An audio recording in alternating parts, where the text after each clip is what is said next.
All right, today we are diving into something really powerful.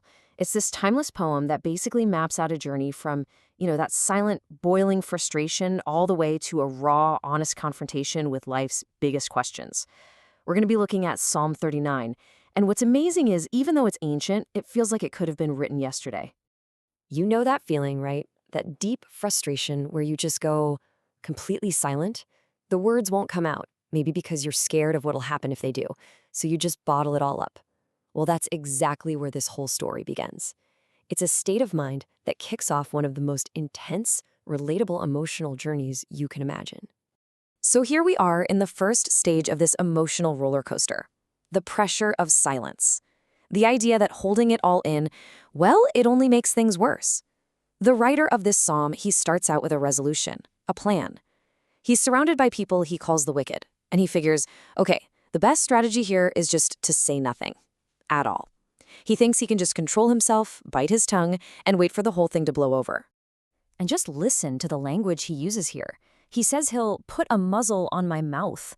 Whoa. I mean, that's not just about being quiet, is it? That is forceful suppression. He's literally trying to physically restrain his own words, completely convinced that silence is the only way to stay out of trouble.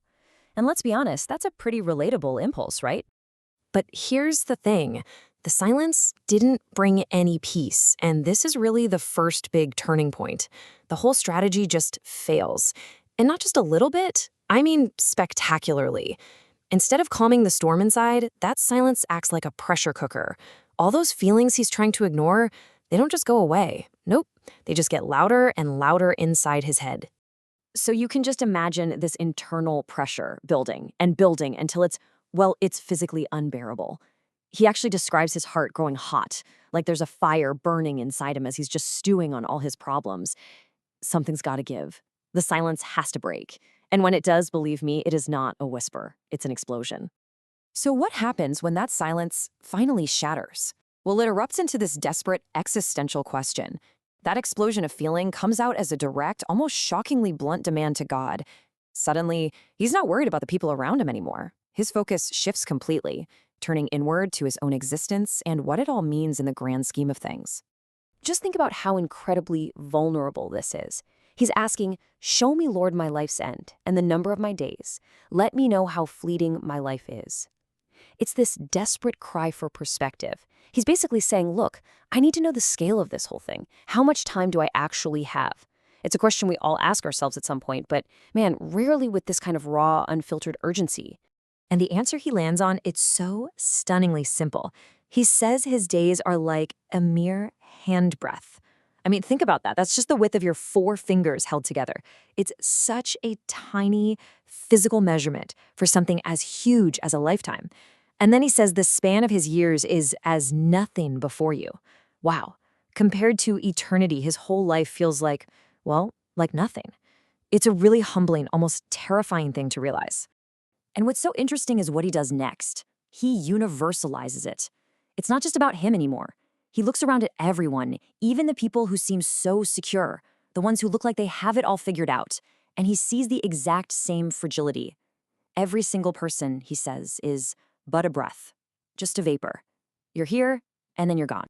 So once you have that perspective, what happens? Well, for him, it leads to this major critique of everything we chase in life. He starts seeing people as mere phantoms, just rushing around in vain. We heap up all this wealth, but for who? Who's it all going to go to in the end? We have no idea. All that work, all that stress and anxiety. From this new perspective, it all suddenly seems kind of pointless. Okay, so after hitting what feels like existential rock bottom, I mean, life is short, all our efforts seem meaningless, you'd expect just total despair, right? But that's not what happens. Not at all.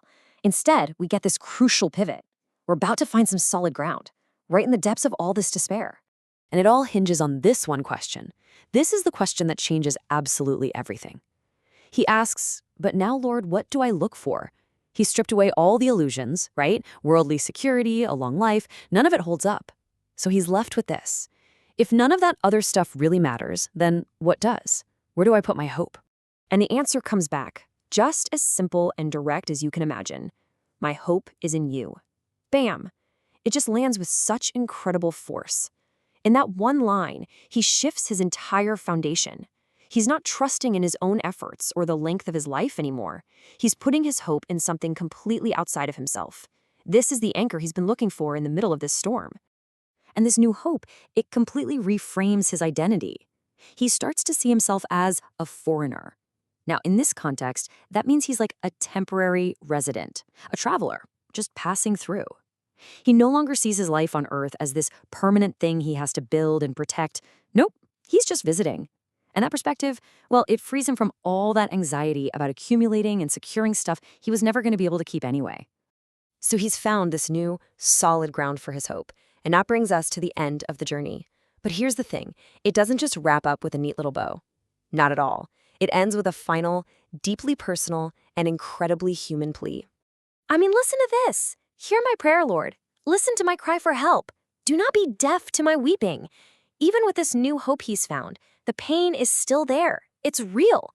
He's not pretending he's suddenly above it all. He's still crying, he's still weeping, and he just desperately wants to be heard.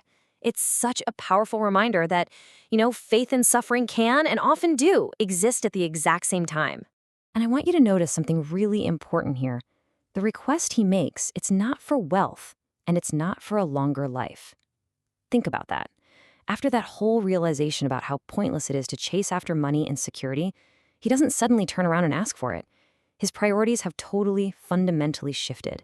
So what does he ask for? This is his final and honestly kind of startling request.